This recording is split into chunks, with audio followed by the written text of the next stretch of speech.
Talk a little about, I believe 1985 you picked up your first outlaw win. It seems like kids just dream about racing outlaws their whole entire career, and you've had the chance to do it for 25 years.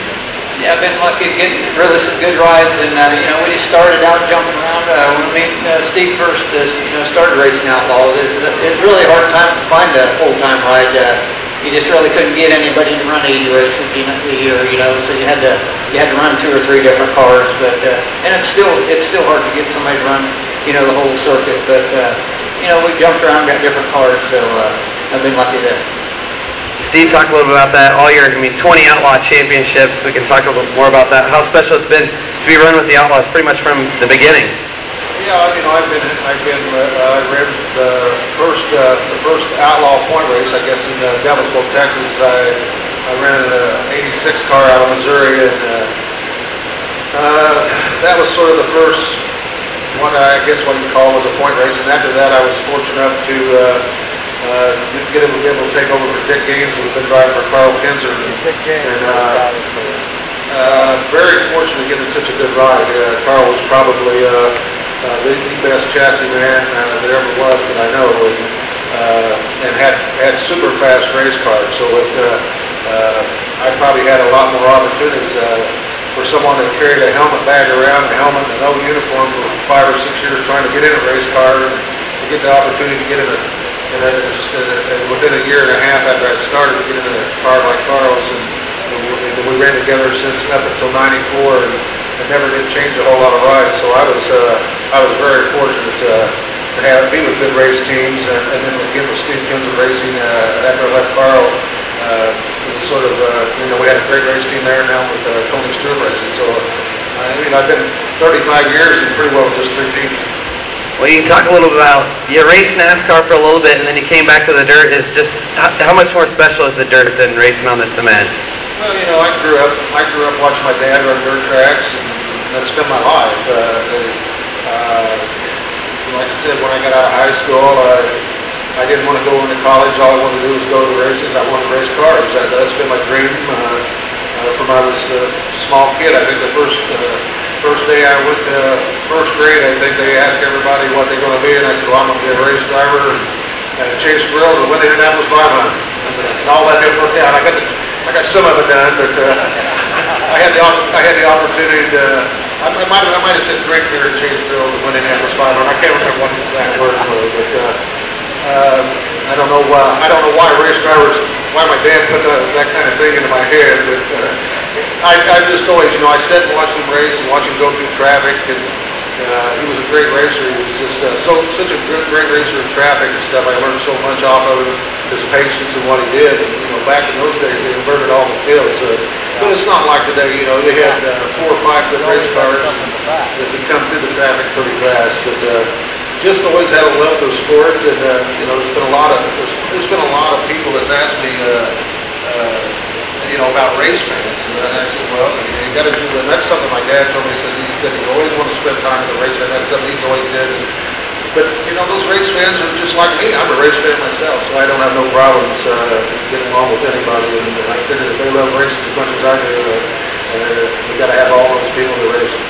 Jack, why don't you go ahead and hit on that a little bit? How special the fans are with sprint car racing? You really get to be up close and personal with all your fans. Yeah, it's great, I've always been pretty close to fans, and, people coming down after the races and signing autographs, that's part of it, always stuck around, and, it's been the last one to leave a few times, and just sign autographs till late, but, without the fans it just, wouldn't be possible, but, it's great to sign autographs. And what are your expectations coming into Nationals? Like we talked about earlier, how special it would be. What are you really looking forward to here in the next 4 days? Yeah, just get through the preliminary night and just get in the show to start with, and hopefully we're not too far back and just make enough points to get the first 4 or 5 rows and have a shot at it. This year's it's 50 laps, and I guess they're stopping. I'm not sure how they're doing it, but I guess they're stopping, and I just assume go straight through, but that's the way they're doing it. So, we're looking forward to that, and we're just hoping we're in the hunt the first part of the race, and got a shot at it. We talked about it earlier, winning on the Outlaws, how special it is and how tough it is. Especially, you know, how difficult is it to win with the Outlaws, especially when you go out there racing kids, you know, they're 20 to 25, and just, I mean, the competition is just so heavy every single night for you. Yeah, it is. Like I said, there's probably 10 more than 10 guys that can win a race any night, and you know, I'm sure there's probably been over 5 or 6 winners this year so far. And you know, the new young guys coming up. There's a lot of them, and a lot of guys that run hard and really talented drivers. And then you got Steve and Sammy and Lasowski and all the old guys, and they're still up there up front every night too. So you know, with the mixture of everybody, it's definitely hard to run the top 5. Well, Steve, talk a little about. It seems like this year has just been another great year for you. You really found it again. And you got a lot of people talking heading into nationals. Well, you know, we feel like we've got a pretty good shot. Probably a little bit. I think we've been running a little stronger than what we had the last couple of years, for sure. Not where exactly what we want to be, but like I said, this race is a tough race to win. You got to, you got to get to the preliminary nights to give yourself a shot. It's so important. It's so important, like Jack said, to get into races. There's so many good race teams here from all across the United States and Australia, and a lot of places, and a lot of good competitors. You know, it's just not the guys that run with the World Outlaws. I mean, we've been beat by quite a few guys this year, all different places. There's some great race teams everywhere right now, and all of them's got pretty good chassis programs, pretty good motor programs, and we've seen a lot of times now where you win a feature one night, you go out and miss a race the next night. That's how tough it is. What is your favorite, both of you, what are your favorite parts about nationals outside of the racing? What do you look forward to every year about coming to Knoxville for 4 days? Well, you know, it's always, the atmosphere here is a lot of fun, and as it gets closer to Saturday, this is the first time I've been out quite this early. You know, you sit and watch every day, and it just keeps filling up, and it's just a great atmosphere, especially when you get into Saturday night. And, you know, you see the stands just that full, and you just see how big the race is. And, you know, you just see the people moving around and enjoying themselves. It's not the heat I enjoy too much, a little bit tough, but it is better than the rain. At least we've been having the rain every night, heat during the day. Let's hope all that rain's gone, and we can get a good racetrack and open up a little bit, we can race on and have a good 50th anniversary race. Jack, what are you most excited to come to Knoxville every year for? Yeah, you know, you see a lot of people, you just see once a year here, you know, and like I said, there's just a bunch of people, and you just run into them maybe once a year, and you know, I enjoy coming here and just seeing all the people. Steve just hit on it. How exciting is it on Saturday night to roll onto that racetrack and see a front grandstand completely packed and the back grandstands full? Not to be tracks you guys go to where you see the front stretch and the back stretch completely full.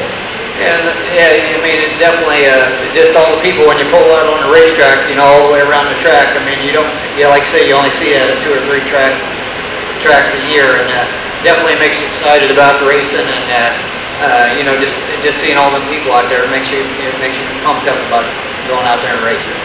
Put us in a mind frame on, you know, if you qualify on Wednesday night when you're sitting there in time trials, getting ready to pull on the track. What's going through your mind as you're just getting ready to kick off your Knoxville Nationals? Well, yeah, you know, it's the same thing. You're just getting out there and you're just concentrating on hitting your line on the racetrack, and you know, just being on the right part of the racetrack, and make sure you do your job. You know, because crew guys, you know, they work all week and they're working on that race car, and so you definitely got to do your job and you know, do the right thing on the track. Steve, tell us a little about the transition from, say, time trials to the heat race to the A-main, how you just really have to, every time you're on the track, be on your game to pick up those valuable points. Well, you know, first of all, when you come, you hope you brought your best stuff, your best motor program, your best chassis, you hope it all fits together. And, you know, you try to figure out what to give your best chance. And, you know, I've had a car that I thought was a car that I wanted to run, but we elected to bring a new car which we hadn't ran, and you know, that has got us in trouble, and it has helped us a little bit. You know, first of all, you got to go out there and try to get a good qualifying time, because that can, you know, it's a point, it's all set up by points, so you got to get at and try to get yourself somewhere up in the top 8 qualifying if you can, and then the tough spot starts. You got to get through the heat, and The thing is, if you do get your qualifying time, it still gives you a little bit of chance to get back to the V if you have to. But I tell you, you know, you can sure lose this race on the preliminary night. You gotta make sure you get to that preliminary night good. As good as the competition is now, the extra 25, the extra laps will help a little bit. Whether you know there's 225s, you could come back from a little farther in the field, but that could help some. But man, you just got to get. It's always a good feeling if you get through the preliminary nights and you know you're sitting there in the first couple rows.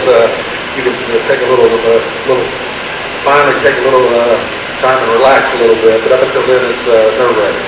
Jack, we talked about it earlier, how you've got second a couple of times. Talk how truly tough this race is to win.